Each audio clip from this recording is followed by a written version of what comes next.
வணக்கம். ஒரு நிமிஷம் யோசிச்சு பாருங்க. நீங்க ஒரு பிசினஸ் பண்றீங்க. ஒரு சொத்து வாங்கணும்னு உங்க சொந்தக்காரர் ஒருத்தர்கிட்ட இருந்து கடன் வாங்குறீங்க. உங்ககிட்ட எல்லா ஆதாரமும், அக்ரிமெண்ட், பேங்க் ஸ்டேட்மெண்ட்னு எல்லாமே பக்காவா இருக்கு. ஆனா திடீர்னு இன்கம் டாக்ஸ் டிபார்ட்மெண்ட் வந்து, சரி உங்களுக்கு கடன் கொடுத்தாரே அவருக்கு இந்த காசு எப்படி வந்ததுன்னு கேட்டா என்ன பண்ணுவீங்க?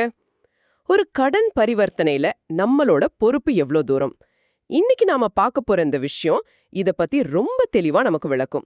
புனே வருமான வரி மேல்முறையீட்டு தீர்ப்பாயம் கொடுத்த ஒரு தீர்ப்பு தான் இன்னைக்கு நம்ம கையில இருக்கு.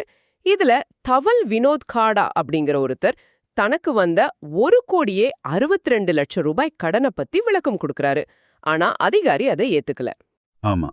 இது இருக்கிற முக்கியமான சட்டப்பிரிவு வருமான வரி சட்டம் பிரிவு 68. ரொம்ப சிம்பிளா சொன்னா, உங்க கணக்குல எங்கிருந்தாவது பணம் வந்தா, அதுக்கு முறையான ஆதாரம் காட்ட முடியலன்னா, அத உங்க வருமானமா கணக்குல எடுத்து வரி போடுறதுக்கு இந்த பிரிவு அதிகாரிகளுக்கு முழு அதிகாரம் கொடுக்குது. ஓகே.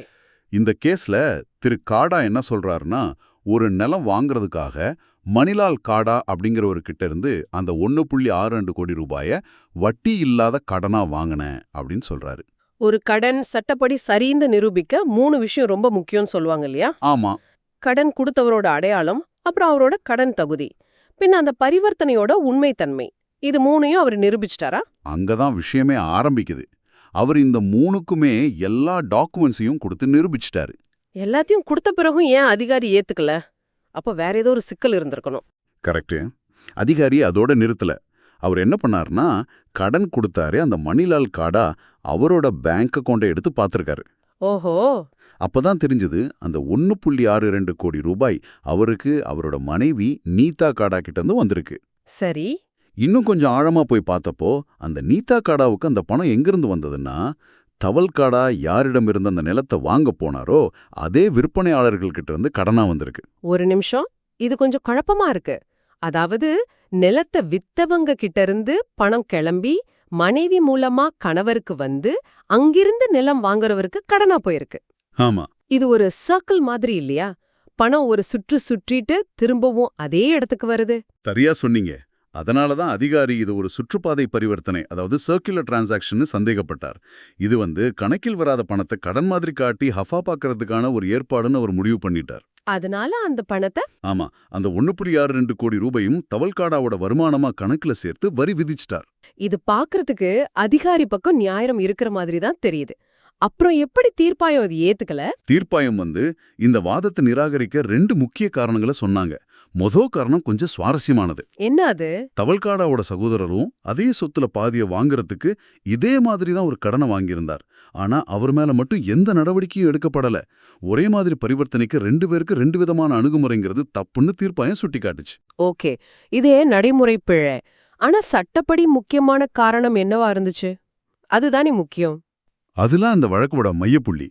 இந்த வழக்கு நடந்த வருஷம் 2013-14.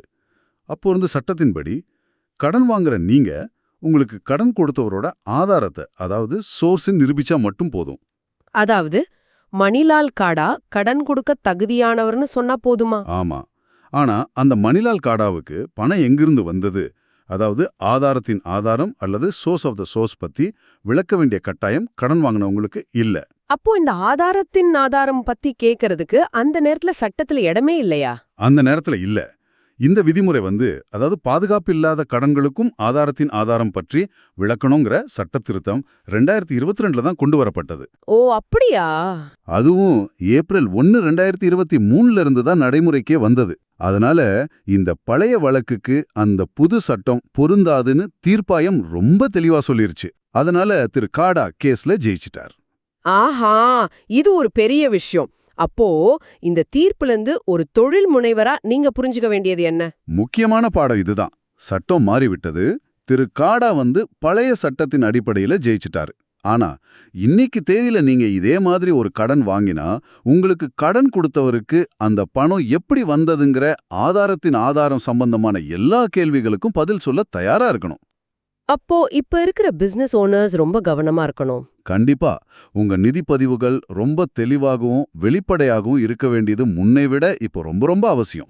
இந்த தீர்ப்பு ஒரு தனிநபருக்கு சாதகமாக வந்திருந்தாலும் வருமான வரித்துறை இதுபோன்ற சுற்றுப்பாதை பரிவர்த்தனைகளை எவ்வளவு தீவிரமாக பார்க்கிறது என்பதை இது காட்டுது. அப்போ நீங்க உங்களையே கேட்டுக்க வேண்டிய கேள்வி இதுதான். உங்கள் கணக்கில் வரும் ஒவ்வொரு ரூபாய்க்கும் அதன் உண்மையான மூலம் எது என்று உங்களால் ஆணித்தரமாக சொல்ல முடியுமா? யோசிச்சு பாருங்க.